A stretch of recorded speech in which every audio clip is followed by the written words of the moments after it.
The Mac and Pete Project.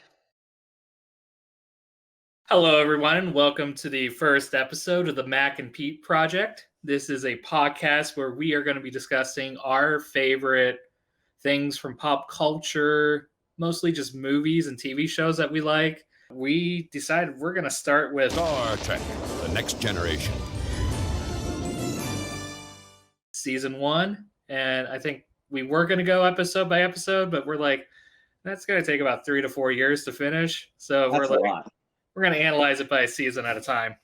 I'm Pete. I currently live in Boise, Idaho, and this is my friend Mac from high school, and he's in Bedford, Pennsylvania. That's right, the beautiful Commonwealth of Pennsylvania.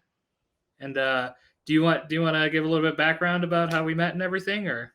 Well, yeah, that's actually a funny story. A mutual friend of ours who might make an appearance later, so stay tuned. He introduced us because he and I were even older friends from elementary school, and we were doing a theater production because that was kind of my vein, and they were both in band together. And one day, one of our actors couldn't do a role, so this mutual friend said, "Hey, I know a guy," and I just walked up to Pete, and Pete's eyes lit up like, "Who is this guy?" And I said, "You should come be an actor." A few days later, Mrs. Thomas's math room, right? That's correct. During a break in a math class, I walked up and I assume later you went to our mutual friend and said, "Who is this guy?" And then once we connected on the greatest television show ever made and the franchise around it, Star Trek, tongue in cheek, I say it, but that's how we met, and now we're here amidst the current environment going viral in the future. Yay. All right, sounds great. But yeah, essentially, this gets started with it's been 15 years since we've been in high school, and what was it? 30 years since Next Generation has premiered. Yeah, and we were just talking about this. They started filming in 85? I think 86. In 86. So yeah, when I thought about this recently. Can you remember your first exposure to any Star Trek, let alone TNG? It's actually going to be a season 1 episode of TNG. Like, my earliest TV memory is Skin of Evil, when Wow. Riker is sucked into the black goo, and that's a little traumatic for a youngster. Yeah, that's the first thing I can remember from television. And it's like, it honestly wasn't television. I think it was my first experience at a movie, if I'm remembering the memory correctly. It was 91, and my dad took me to see Star Trek 6. And that was my first, and I remember going, "Why is the blood pink?" Which so we're probably because it's not, yeah, we'll probably discuss that later. But it wasn't until I have any real memories very vividly of it was a family thing. We would all sit down, and it was on Fox because you only had 13 channels, and we would watch TNG. And I think like the second or third season is really what I remember, but it's more like flashes. I don't remember what episode it was, but Star Trek 6 was like, "What is this?" Mm-hmm. And then the ball got rolling, and I was like, "Who's the bald guy? Where's Kirk?" So. Yeah. So I guess TNG, its roots is in the mid 80s. Paramount's having quite a success with the films, not like a huge blockbuster success, or in modern day movie terms, if it doesn't make $1 billion, it's not worth making. Right. Enough for them in the 80s to add to the current franchise. Right. It wasn't your Star Wars or Raiders. It was right. Just a nice set of action movies that were Well, they're not really action movies. They're really adventure movies, let's say. Yeah, adventure movies. That would be, I think, a better term to go with. And I think most people will agree that Star Trek thrives on the small screen and not the silver screen. I think so as well.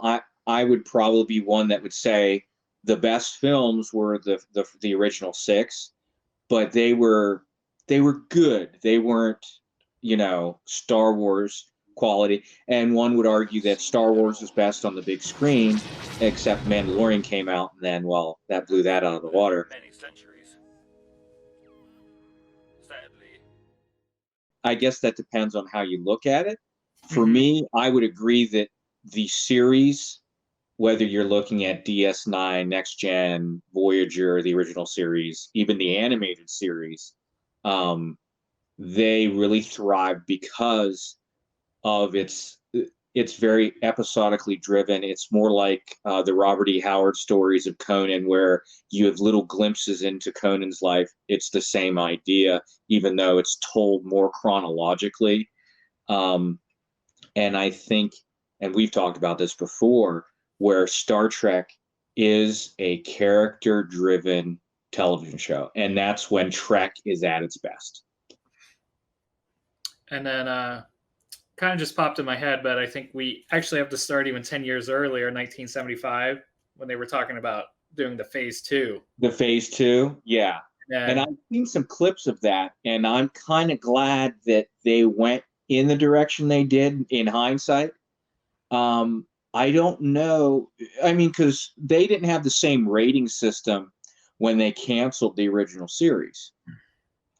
So I think if they had the rating system that they did, we might have 5 seasons of the original series as opposed to just 3. Right. And but really, like phase two was starting in the mid 70s because they're like just trying to do Trek again. And then a little film called Star Wars came out in 77.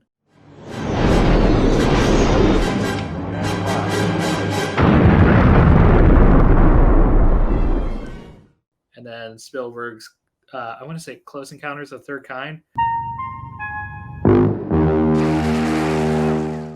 That was Paramount's like, what kind of space thing can we make a movie of? This is hot. And it's like, yeah. So they actually took the phase two sets and morphed them into the What became the motion picture. Exactly. And then essentially after Star Wars has died down, we're in the mid 80s now, and it's like, should we really be going back to television?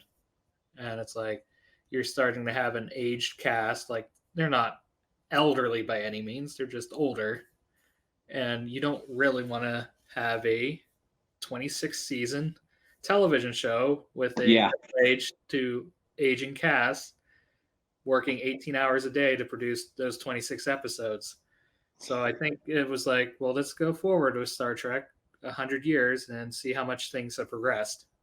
And and when we look in hindsight with that, I think not only was it a great decision when it comes to a marketing standpoint and the longevity of Star Trek in general, but you got better stories, and it took this world from a 60s television show that was it was campy, but it was campy in all the right ways, and then you brought more life and more, it just brought this whole thing full circle, and it became what we now and every day will recall the Trek universe, the Star Wars universe. That was not a thing. Star Trek was really Star Wars a little bit, but Star Trek was the first that I can really remember, or that did it well enough to give them credit for, I should say, where they felt like this is now a world. This is now a universe that feeds into itself. And it built more of a reality. It brought more truth, and it brought more of an organic feel to it, where the original series was more episodic than all the others. They didn't have story arcs besides the relationships between the crew that carried over episode to episode. Every storyline very much was enclosed between that hour, 40 some minute episodic process. Right, and that was something I definitely noticed rewatching season 1 this past week. Noticing like certain characters were being carried over from an episode earlier in the season until the most current one. Right. But most notably, Admiral Quinn and his assistant appeared in 2 episodes. And that, when you bring that up, that is a storyline that I'm very saddened that wasn't ever touched upon again, because out of all, especially in science fiction, you like stories that come out of left field and make you really think. Mm-hmm. And I think there's a fear in all human beings of being taken control of, being enslaved, but you don't know it. That's the the key. And it's kind of similar to the Invasion of the Body Snatchers, which they had 2 different film versions of. But those 2 episodes, there was a threat that Admiral Quinn was talking about, and then all of a sudden you skip to closer to I was like episode 18, and I don't even remember the name of the episode, but I remember the ending and the ominous. And Star Trek does this well, where you're at the end of the thing, and they'll hang something out there like a little breadcrumb. They did that in the Star Trek 2 with the mind meld, which we'll probably get into later with Spock and McCoy. But they just give you just enough to go, well, what's that? Because they were saying, oh, well, they sent transmission deep into the galaxy. Yeah. And it was just ominous enough to go, oh, we there's something more there. But unfortunately, they never really now Picard is now out there. Picard's now 30 some years into the future, maybe 40, I think. But that might be touched. I don't know. But that's a storyline from season 1 that I wish really would have been touched upon more. And when we get closer to the end of the season, I actually feel like that should have been a 2-part episode and possibly like cliffhanger. I concur. So, yeah. All right. Before we go anywhere else, let's start at the beginning. That's getting the meat and potatoes. Encounter at Farpoint. Encounter at Farpoint. Yes, indeed. I think a lot of people view this as a very weak episode. Overall, it's not really that exciting to them, but I think it establishes all of our characters in a base point where we're starting, and actually introduces a character that almost did not exist because of things happening behind the scenes, and ended up becoming a bookend for the series. So, yeah. So basically, Gene Roddenberry was very adamant about just doing a 1-hour pilot, and he gave DC Fontana. He wanted her to write it, and she wrote a script. I think it was called "Meeting at Farpoint." Initially, yeah. And then studios really wanted a 2-hour pilot, and Gene took it upon himself to add a second storyline to it, introducing the Q. Thou art notified that thy kind have infiltrated the galaxy too far already. Thou art directed to return to thine own solar system immediately. I just wanted to read this excerpt from Memory Alpha. Sure. And, just give us a little bit of background on how the originally was supposed to be, and then what was added to it.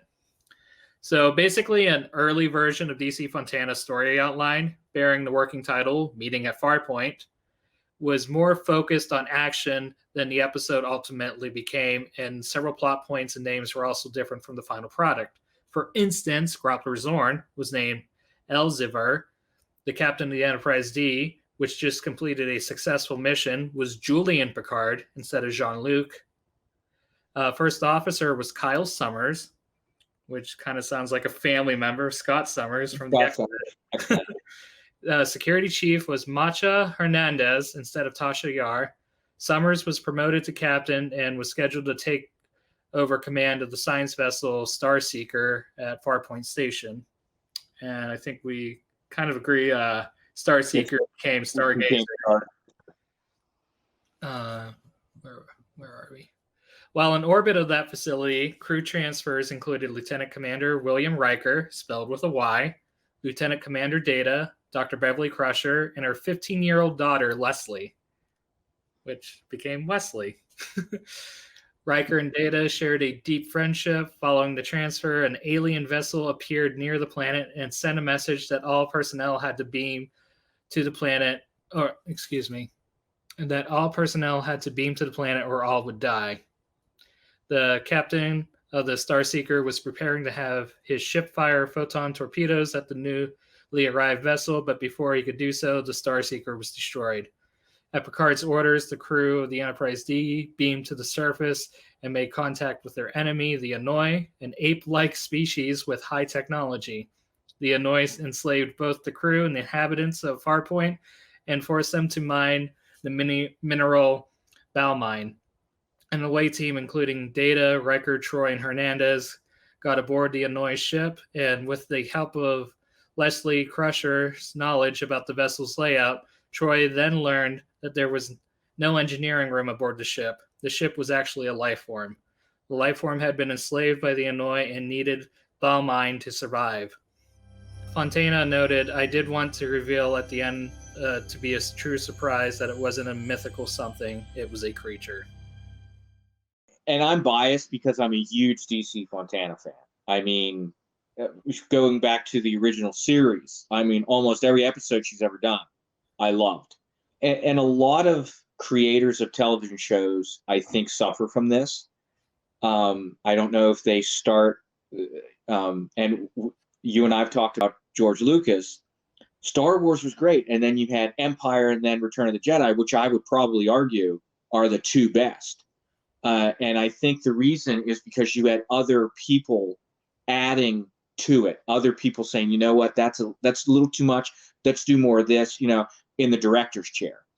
I think what happened, George had success with this television show somewhat, got canceled, and then he's got now at the time 4 movies, not complete, not all of them.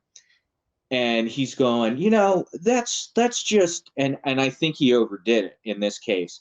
If you would have taken those 2 episodes and separated them and brought the pacing a little different, because I think DC Fontana, she was going after the original series. The original series, Gene Roddenberry sold it to the networks as a Wild West show set in space. And I think that's kind of what she went after on that. And then I think, which was fine, Roddenberry wanted to go a little bit more cerebral and have a little bit more, humanity's on trial. Let's introduce the Q, which, as you said, became a bookend for the whole series. But I would have probably, if it were me to do over again, I would have really enjoyed the original DC Fontaine treatment and script to what you just read from Memory Alpha. Definitely seems a little bit more action-based, especially since there's like an alien race that's actually openly enslaving the creature for the energy. And I think cinematically, that would have been a great opportunity for Michael Westmore. And I'm not sure if Westmore did the makeup for season 1, but he, of course, became famous for the 90s Star Trek. That would have been a great opportunity to do a whole alien species, and which Star Trek is known for developing not just a great makeup and prosthesis, but the entire, around their culture, their language, which it makes the experience more in depth for you as a viewer.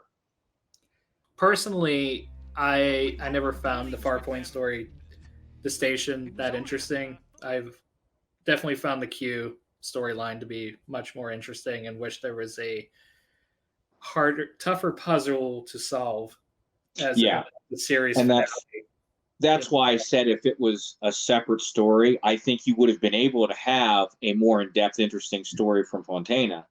And you would have had the ability to go into a different, where we see in later episodes with Q, where there's more of and I don't remember what season, but we'll get into it. He loses his powers, and then he really he understands more about humanity's plight, I think, from the arc of it. And I think that was more not just a challenge for him, but the crew of the Enterprise D, where now we got this jester on our ship who's pretty much like an ageless child. He has to learn, oh, my stomach hurts, you're hungry. So I thought that was a funny plot point as well. But Farpoint overall, I would concur. The pace was a little disjointed. And I think the reason is because you have two different storylines and they weren't done well. They weren't cohesive.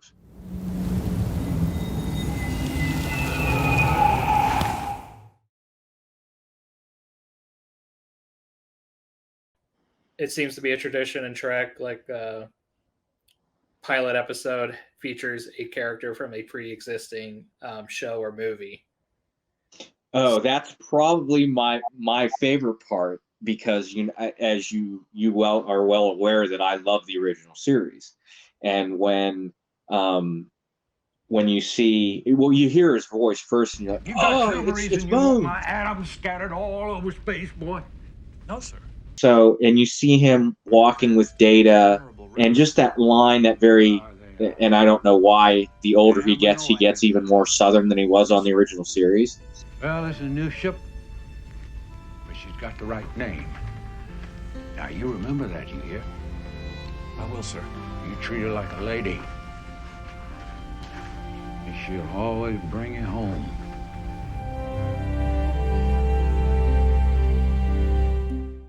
And she'll always bring you home. And I just that line right there to Data, I think it was kind of, and they, in interviews you can watch where Picard, Patrick Stewart, was talking about, he really wanted that handing over the torch, this is your baby now. I think that moment did it more than Generations did at the end.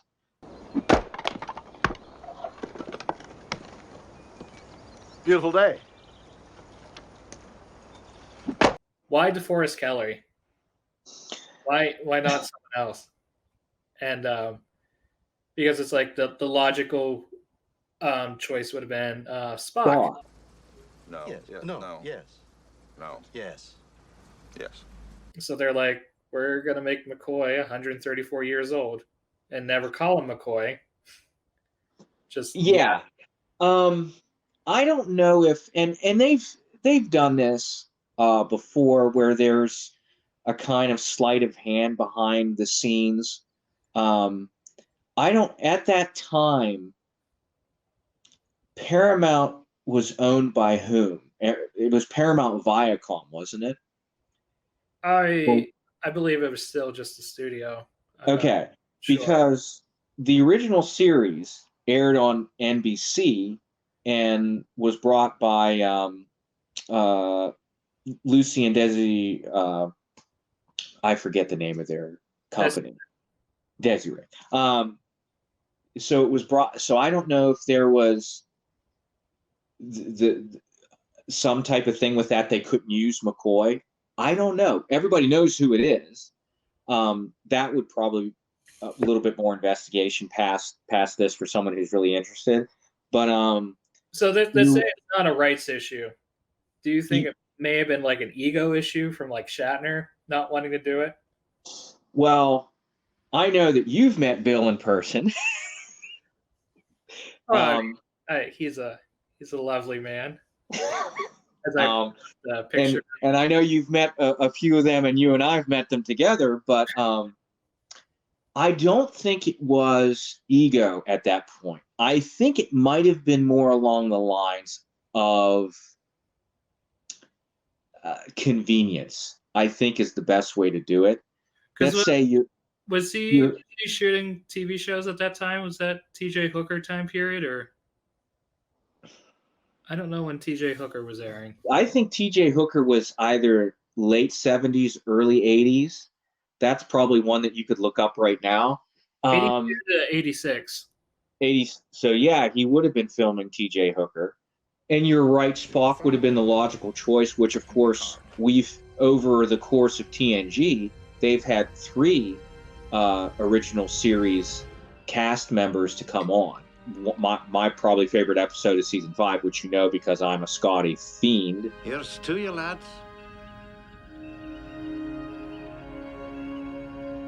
So you're correct in saying that.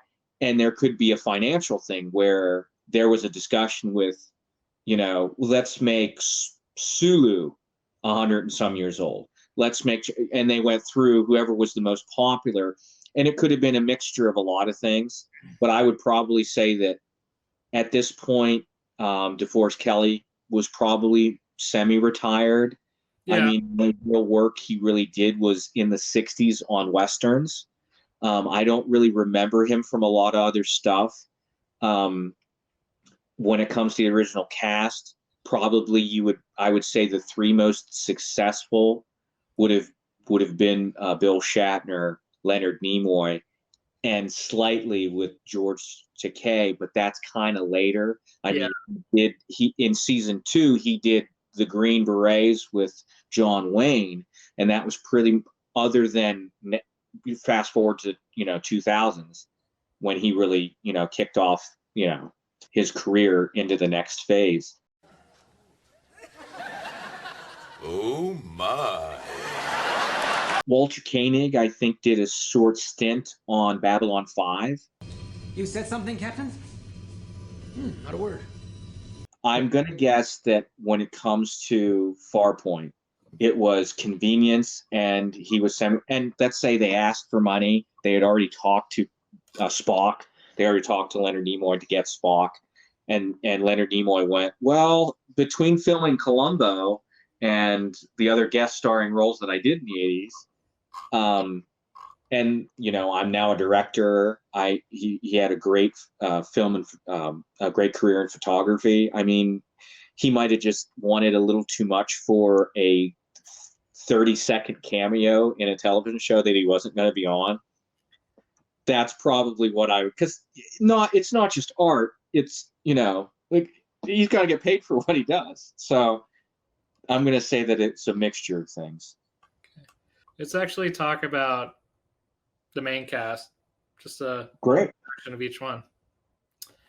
So we have Patrick Stewart as Captain Picard. You mean Sir Patrick Stewart? I do. And basically, at this point, he's a seasoned Starfleet officer. He's held command before, and now he's been given the flagship of Starfleet. And that's pretty much where we meet his character. We can surmise that he's French, and later in the episode, as the series goes on, we get more of that French heritage popping up. And then we have Jonathan Frakes as Commander William Riker.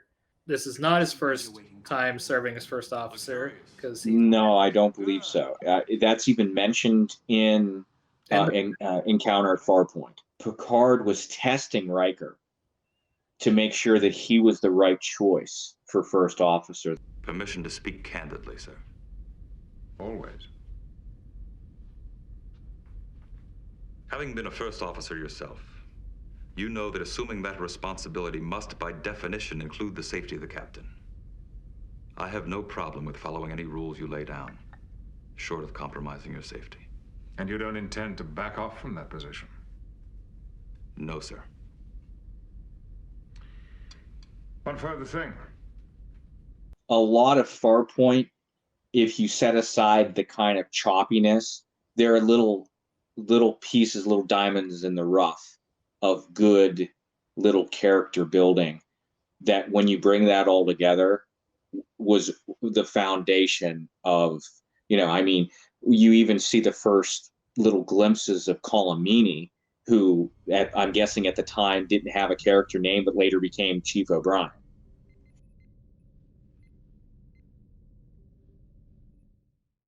And then we also have LeVar Burton as Lieutenant Junior Grade or Lieutenant Commander Geordi LaForge. I think it kind of floated around a little bit. I think he was Lieutenant Junior grade for season 1. Yeah, I'm kind of probably guessing, since it's not, and this is probably a point that we could talk about, whether in the original series they went from Kirk saying he's a soldier, not a diplomat, and then very heavy into TNG and DS. They want to make it clear that the Federation is not a military organization. It's more like NASA of the 2400s. Starfleet. So I'm not sure where they, and of course in the production process they were kind of, what's that, a lieutenant something? Yeah, sure, that's fine. And then they had to have the pips on the collar just right. So I think that was why probably I don't ever remember on screen where it was the pips were a lieutenant commander pip. It was always the junior grade. So, and I think in season 2 he was just a straight lieutenant, and then a lieutenant commander once he completely took over engineering. And LeVar at the time had already had a pretty good career, probably more so than any of the others. I mean, he did the miniseries of Roots. And I don't know if Reading Rainbow started around that time or before, but he was doing other stuff besides that, where Patrick Stewart at the time was a virtual unknown. You know, Jonathan Frakes even had, I remember him on Matlock, and he did a lot of guest starring roles on some other things. At the time, he was not a huge deal, but probably among the cast, they were like, oh, this guy knows a thing or two. Yeah. Then we have Michael Dorn as Lieutenant Worf. Basically, want to take an adversary from the original series and show how much the Federation how much times has changed. Yeah, and these can become our friends. Yeah, I think that, especially with Star Trek, they've always had the ability to take problems of our time. And racism is going to be an ongoing problem until we look at this as seriously as Star Trek does.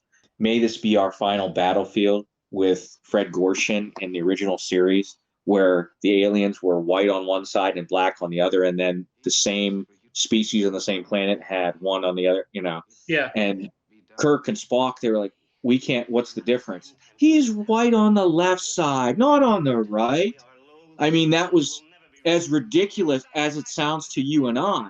Yeah. People then more, and even today, your skin's darker than mine, your skin's lighter than mine, your skin's a different hue.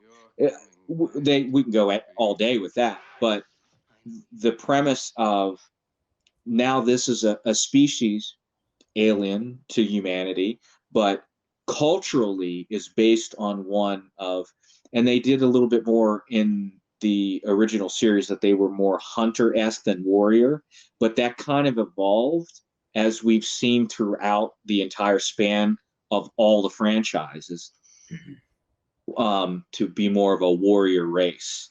Yeah. And the other thing that I think, if I was an outsider, didn't know Star Trek at all, that might be something that might turn me off a little bit about those type of cultures. And what I want to expand upon with that is, for instance, you and I like Star Trek, Lord of the Rings. There's so many different facets to what we like. Well, now you're taking a Klingon and a human, and you're saying that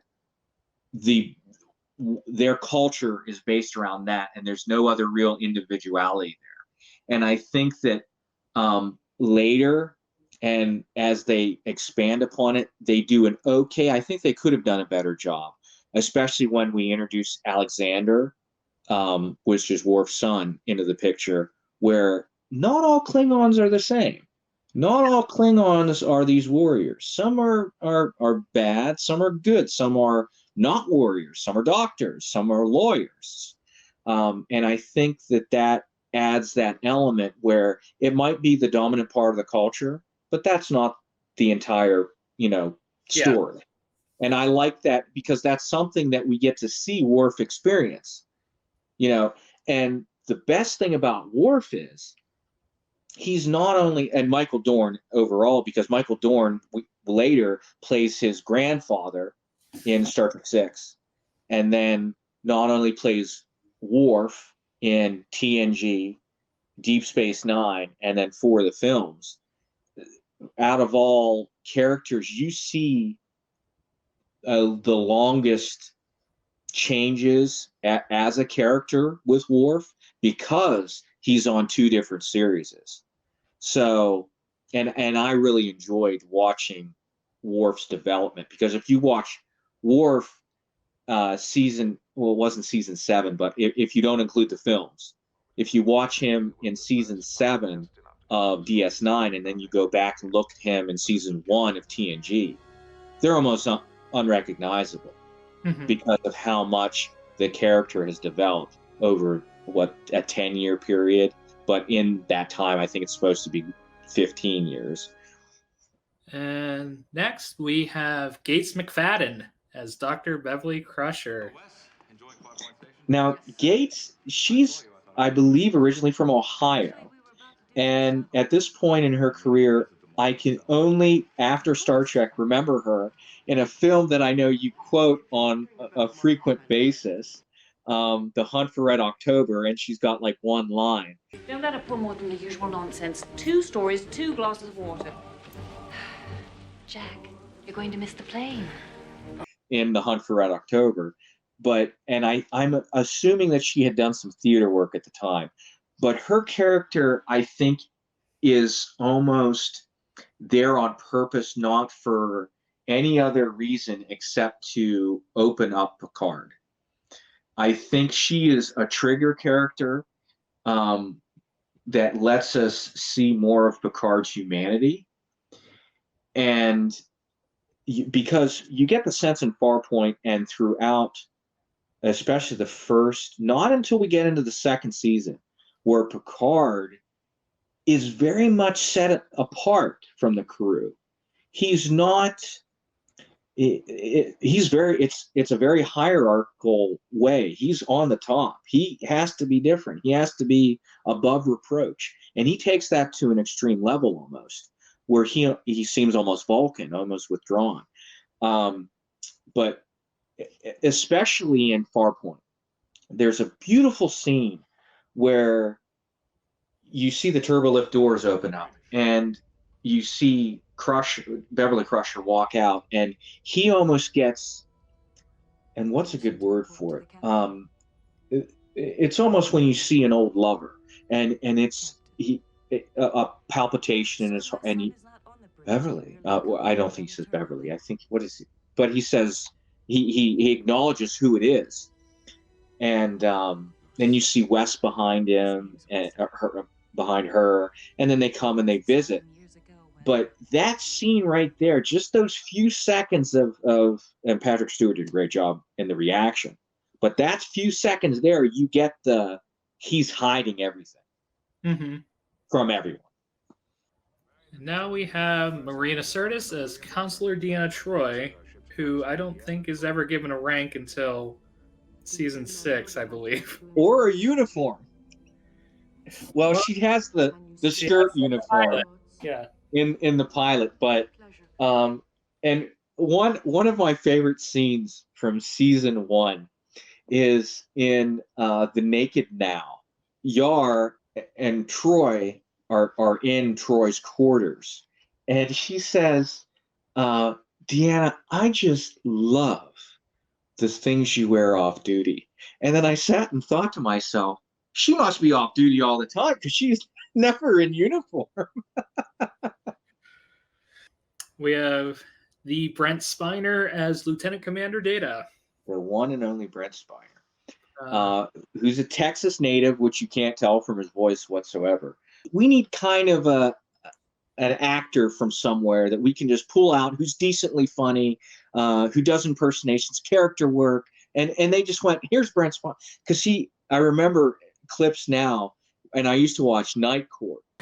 Hello, it's us.